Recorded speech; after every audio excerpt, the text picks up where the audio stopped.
Tonight, you will probably do something your ancestors never did. You will turn off the light, lie down, and expect to fall asleep in one long, unbroken stretch.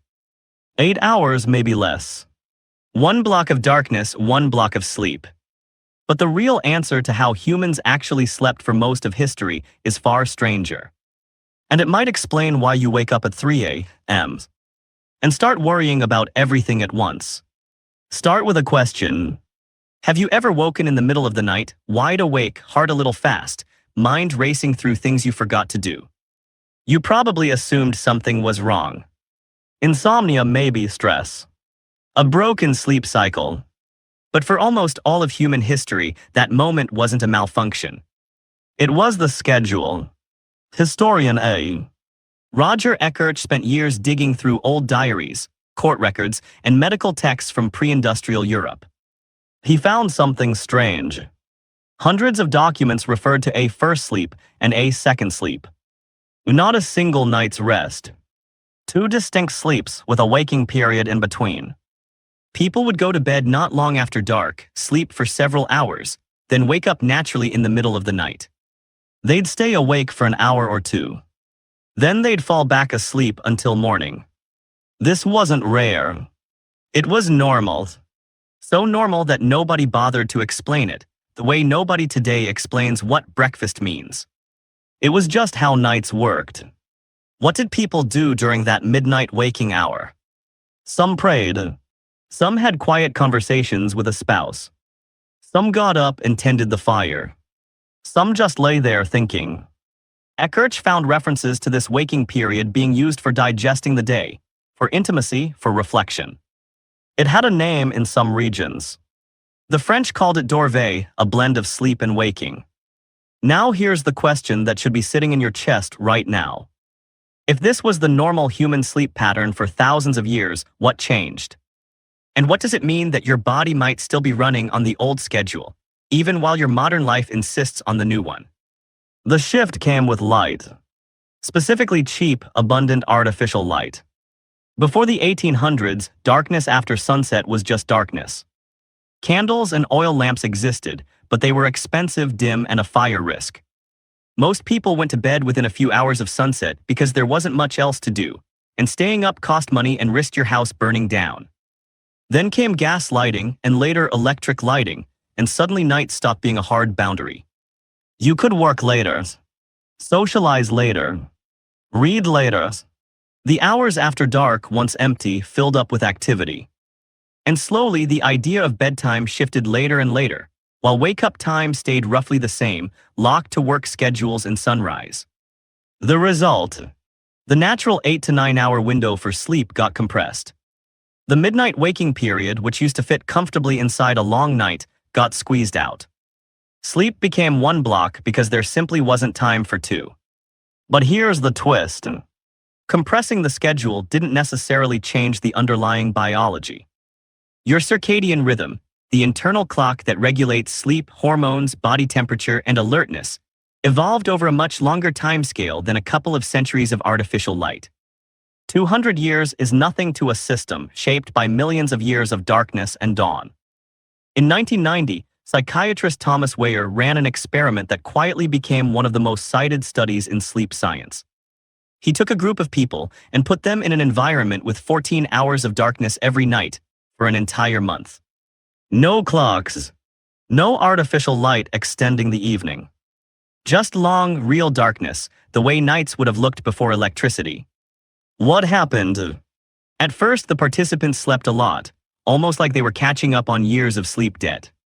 But after a few weeks, something changed. Their sleep split. They started falling asleep for about 4 hours, waking for 1 to 3 hours in the middle of the night, calm, quiet wakefulness, not anxious tossing, and then sleeping again for another 4 hours. 2 sleeps. The exact pattern Eckhart found buried in centuries-old diaries, recreated in a modern sleep lab simply by giving people enough darkness. So what does this mean for you lying awake at 3 a.m.? Phone glowing, heart rate creeping up, mind spiraling. It might mean your body is doing something ancient and ordinary. The waking itself might not be the problem. The panic about the waking might be the problem. Think about what's different between you and someone living 300 years ago who woke at the same hour. They didn't reach for a phone. They didn't check the time obsessively, calculate how many hours of sleep they had left, and feel a jolt of dread about tomorrow's meeting.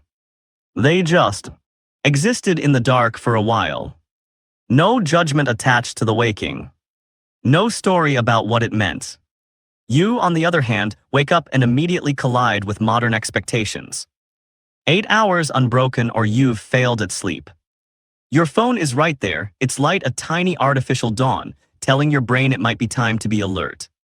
The waking period that used to be filled with quiet reflection or a few murmured words to a partner is now filled with scrolling, or worse, anxious math about how tired you'll be tomorrow. There's a deeper layer here too. Anthropologist Carol Worthman has studied sleep across different cultures, including societies with little or no artificial light, and found wide variation in how people sleep, sometimes in fragmented periods throughout the day and night, often shared in close proximity with others, rarely in the rigid, solitary 8-hour block that industrialized cultures treat as the gold standard. The normal sleep you've been measuring yourself against may be less a biological universal, and more a relatively recent cultural invention. So why does this matter? Because the framework you use to interpret your own body changes how you feel. If you believe a 3 a.m. waking means something is broken, your body responds to that belief. Stress hormones rise, your heart rate increases, your mind races to fill the quiet with worry. But if that waking is, in some sense, an old and unremarkable rhythm reasserting itself, the response can be completely different. Calm instead of panic. Stillness instead of scrolling. This doesn't mean every sleep problem is fake, or that insomnia isn't real. Modern life brings real disruptions, stress, screens, irregular schedules, noise, light pollution, that genuinely interfere with rest. But it does suggest that the specific shape of good sleep you're holding yourself to one seamless block, the moment your head hits the pillow until an alarm goes off, may be a much newer, much narrower target than your biology was built for. There's something almost humbling in this. For nearly all of human history, the night had two halves. People lived inside that rhythm without question, the same way they breathed without thinking about it. Darkness fell, the world slowed, sleep came in two pieces with a quiet hour folded between them, and then morning arrived. No one called it broken. No one tracked it on an app. It was simply what nights were. And now picture tonight. The lights go off. You lie down. At some point, hours from now, you might open your eyes in the dark, fully awake, the house silent around you. In that moment, you have a choice that your ancestors never had to think about, because for them, there was no other option. You can reach for the glowing rectangle, invite a flood of light and information into a moment that biology built for stillness, and watch the anxious spiral begin. Or you can let the moment be what it has always been, an old, quiet, ordinary part of the night, asking for nothing more than your patience until sleep returns. Tonight, you will probably do something your ancestors never did. But maybe just for one night you don't have to.